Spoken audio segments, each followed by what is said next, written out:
OVNI de Aztec Nuevo México. OVNI de Aztec Nuevo México. Hace ahora 39 años, un periodista llamado Frank Scully publicó un libro titulado Behind the Flying Saucers, tras los platillos volantes. En él, aparte de otros temas relacionados con los ovnis, narraba como gran primicia, el estrellamiento de uno de estos misteriosos aparatos en el estado de Nuevo México, no lejos de la ciudad de Aztec, el 25 de marzo de 1948. Lo hacía sin sensacionalismos, pero con lujo de detalles, basado en los testimonios de testigos presenciales. En aquellos momentos todavía las autoridades no habían desarrollado su gran estrategia para desacreditar el fenómeno OVNI y a los que lo investigasen. Una estrategia que ha durado 40 años y que les ha dado muy buenos resultados, pero que en estos momentos empieza a desintegrarse estrepitosamente. Hicieron causa común con él, Silas Newton, un inteligente geofísico millonario, gran experto en exploraciones petrolíferas, y el científico Leo Arnold Gebauer, quienes desafiaron públicamente al gobierno de los Estados Unidos a que desmintiese o, de alguna manera, probase ser falso lo que Scully decía en su libro. El gobierno no solo no desmintió nada ni probó falsedad alguna, sino que solapada y, criminalmente, comenzó a minar la buena fama de los tres, hostigándolos de una manera indirecta y logrando que su credibilidad se redujese a cero. Ojeando no hace muchos días en los Estados Unidos una especie de Enquiridión o de Uoisu en la ovnilogía internacional, al curiosear lo que allí se decía sobre Frank Scully nos encontramos con que ni tan siquiera ponían su nombre de pila, y el artículo sobre él, aparecía bajo el título de Scully Hoax, es decir el engaño de Scully. El gobierno y, en concreto, las varias agencias de la Fuerza Aérea de la CIA especialmente dedicadas al hostigamiento y desprestigio de los ovnílogos más perspicaces y destacados, habían logrado convencer a la opinión pública y, en concreto, a los editores del libro que yo leía, que lo que Scully había dicho en su libro era una patraña inventada por él para hacerse famoso y para ganar dinero.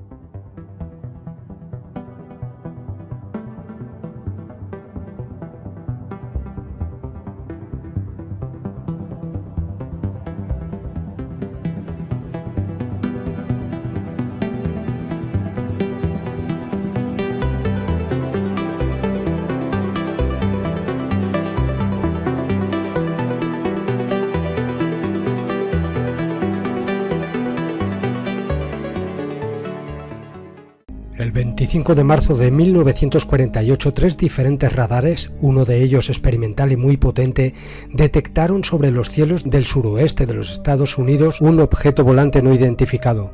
Al ser alcanzado por sus ondas dio la impresión de perder el control y comenzó a descender rápidamente. Los radares lo siguieron y pudieron determinar con una cierta precisión dónde había caído. Inmediatamente se comunicaron con las supremas autoridades del gobierno y del ejército. En pocos minutos se localizó al general Marshall, secretario ministro de Estado. Este llamó al presidente Truman y a los altos jefes del ejército y se pusieron de acuerdo en que Marshall dirigiese con gran cautela todo lo referente al rescate de la nave estrellada y de sus supervivientes si es que hubiese alguno. El general llamó enseguida a su amigo el Dr. Vannevar Bush para que escogiese a la carrera un grupo de científicos en varias ramas que se hiciesen cargo del examen de la nave estrellada. Al mismo tiempo que el Dr. Bush organizaba a su equipo, un grupo de helicópteros del IPU, la Unidad de Fenómenos Interplanetarios en Camp Hale, en el estado de Colorado, volaba en círculo sobre el platillo caído sobre una pequeña meseta en un lugar bastante despoblado. La misión de los del IPU era esperar a que llegase el equipo de reconocimiento y rescate, indicarle por qué carreteras secundarias y caminos tenían que llegar para no despertar sospechas, e impedir que ningún intruso se acercase. La única familia de rancheros que vivía a cierta distancia y que era dueña del terreno en que había caído el ovni fue mantenida incomunicada durante todo el tiempo que duró el rescate y se les amedrentó para que no hablasen nunca con nadie de lo que allí sucedió. Aparte de esto, por una orden del secretario de Estado, el lugar en el cual había caído el ovni le fue confiscado a su dueño y pasó a ser propiedad del Estado, que puso una cerca con prohibición absoluta de que nadie penetrase en el lugar. Los militares y el Majestic 12 habían tomado muy buena nota de todos los problemas que habían tenido con la prensa y con los curiosos tras el incidente de Roswell, un año antes, cuando a duras penas y solo a base de mentir mucho, habían logrado apagar las noticias que habían comenzado a circular sobre el ovni caído. En Aztec no tuvieron ninguno de esos problemas debido a las muchas medidas de seguridad que se tomaron desde un principio. Ya estaban en el lugar 3 grandes camiones con toda clase de material de rescate y el grupo de científicos, todos perfectamente adoctrinados y sabiendo muy bien cada uno de ellos cuál era su misión. Lo primero que hicieron fue comprobar si había radioactividad en los contornos o en el mismo aparato, que yacía un poco inclinado pero íntegro en su estructura. Al convencerse que no emitía ninguna radiación peligrosa, se atrevieron a acercarse y comenzaron un minucioso análisis de la cubierta exterior. Les llamó la atención que el aparato, un disco muy achatado de unos 30 metros de diámetro, daba la impresión de ser de una sola pieza sin uniones de ningún tipo. Tenía a su alrededor varias ventanillas de un material diferente, que si bien también parecía metálico, sin embargo, era transparente. Los científicos observaron atentamente a través de las ventanillas. En el salón principal, en el que había varios paneles con botones y especie de relojes, se distinguían perfectamente los cuerpos de 2 seres muertos inclinados sobre los paneles y aparentemente chamuscados, aunque sin humo por ningún lado. Daba la impresión de que la temperatura había subido repentinamente en pocos segundos y los había chamuscado. Ante la imposibilidad de penetrar por puerta alguna en la nave y ante la impotencia de los aparatos de soldadura o de perforación para taladrar en lo más mínimo la cubierta metálica, uno de los científicos probó con un mazo de hierro a golpear una de las ventanillas del ovni.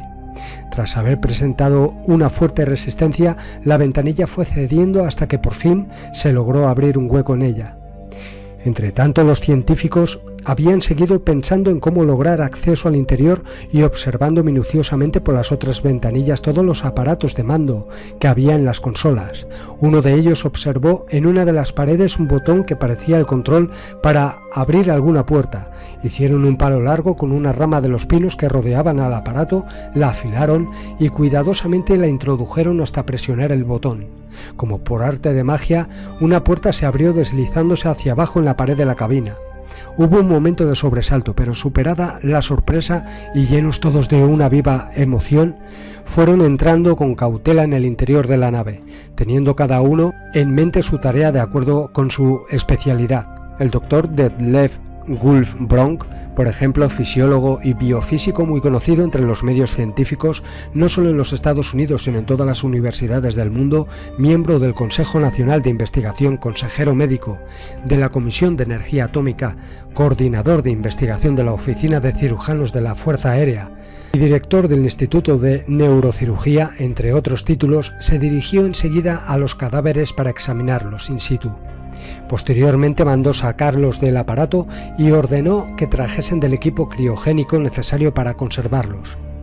Los doctores Beckner, Heiland y Hunsaker, de acuerdo a sus especialidades, se centraron sobre todo en los paneles de mando y en los pequeños cajones que estaban incrustados en la pared, en donde radicaba todo el secreto de la energía propulsora del aparato. Lo primero que les llamó la atención fue cómo, en tan poco espacio y sin un motor aparente por ningún lado, aquella gran máquina podía moverse con tanta maniobrabilidad. Inmediatamente llegaron a la conclusión de que su sistema de propulsión era debido a algún tipo de electromagnetismo. En las paredes podía verse un tipo de escritura parecida a la que ya se había encontrado en otros ovnis caídos. Y no solo eso, sino que otros signos se encendían y apagaban rítmicamente y se podía oír un zumbido y un pitido que indicaba a las claras que todo aquel complejo instrumental todavía estaba funcionando. Alguien logró abrir una pequeña puerta que daba a una cámara interior, una especie de dormitorio donde los científicos se llevaron otra tremenda sorpresa. Tirados por el suelo y echados encima de una especie de literas que salían de la pared, estaban los cadáveres de 12 pequeños seres de escasamente 1,20 m de estatura, con la piel achicharrada, igual que los otros 2 seres de los paneles de mando.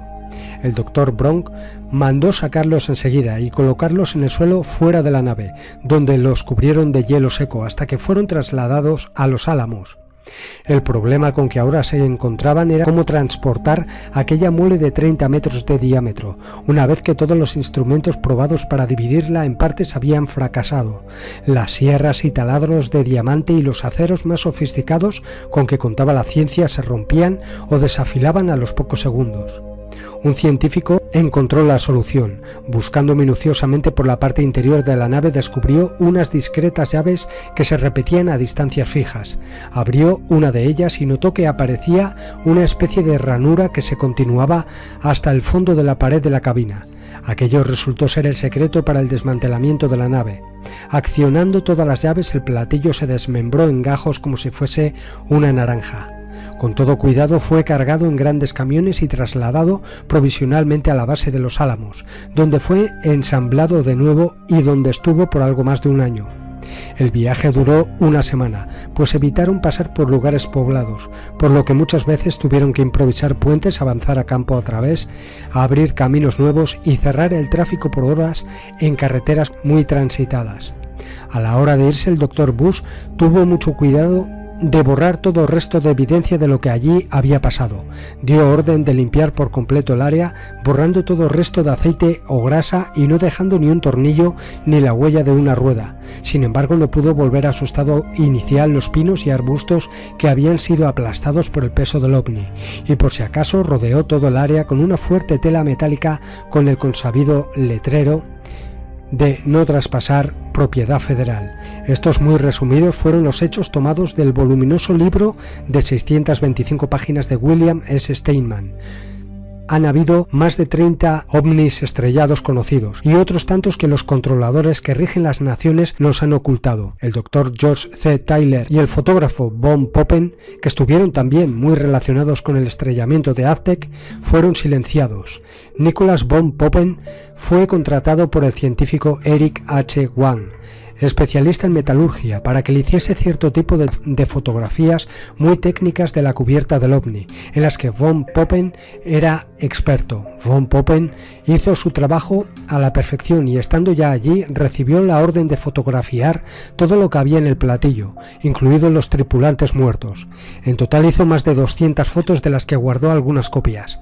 Al igual que todos los demás que intervinieron en la operación, recibió los consabidos avisos de que todo lo que allí viese tenía que guardarlo en absoluto secreto, cosa que von Poppen hizo a lo largo de toda su vida, excepto con su amigo el Dr. George C. Tyler.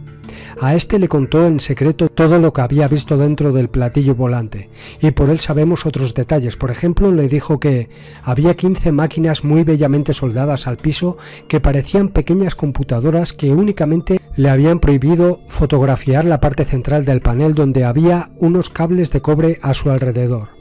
Le dijo también que el que parecía el jefe de todos los extraterrestres que había en la nave tenía mayor estatura, aunque también era más bajo que un ser humano, y que todos ellos tenían una piel pálida, como si procediesen de un país con mucho frío y con poco aire.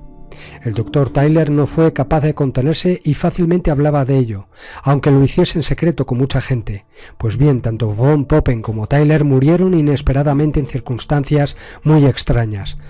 George C. Tyler apareció tirado en el suelo de su habitación inconsciente y con señales de haber sostenido una fiera lucha con alguien, pues los muebles estaban todos en desorden. Llevado al hospital y sin haber recobrado el conocimiento, falleció, pero mientras estaba allí se presentó en su casa un individuo trajeado y muy parecido a los típicos hombres de negro. Cuando la casera volvió a la habitación, encontró que aquel individuo había revuelto todos los papeles de Tyler, según parece con el deseo de encontrar rápidamente algo que buscaba. La muerte de von Poppen, aunque sucedida años después, fue muy semejante a la de su amigo. Los vecinos oyeron el estrépito de una lucha en el departamento de von Poppen. Cuando llegaron, lo encontraron también inconsciente en el suelo. Fue llevado al hospital y allí murió. Pero mientras estaba allí, unas extrañas personas que se identificaron falsamente visitaron su habitación y salieron llevándose unos grandes sobres amarillos en los que von Poppen guardaba copias de las fotos que había sacado del estrellamiento en Aztec. En total, 3 personas murieron, 2 hombres respetables fueron condenados a prisión y un escritor fue desprestigiado por haberse negado a mantener un secreto que las autoridades no tenían derecho a guardar para sí mismas.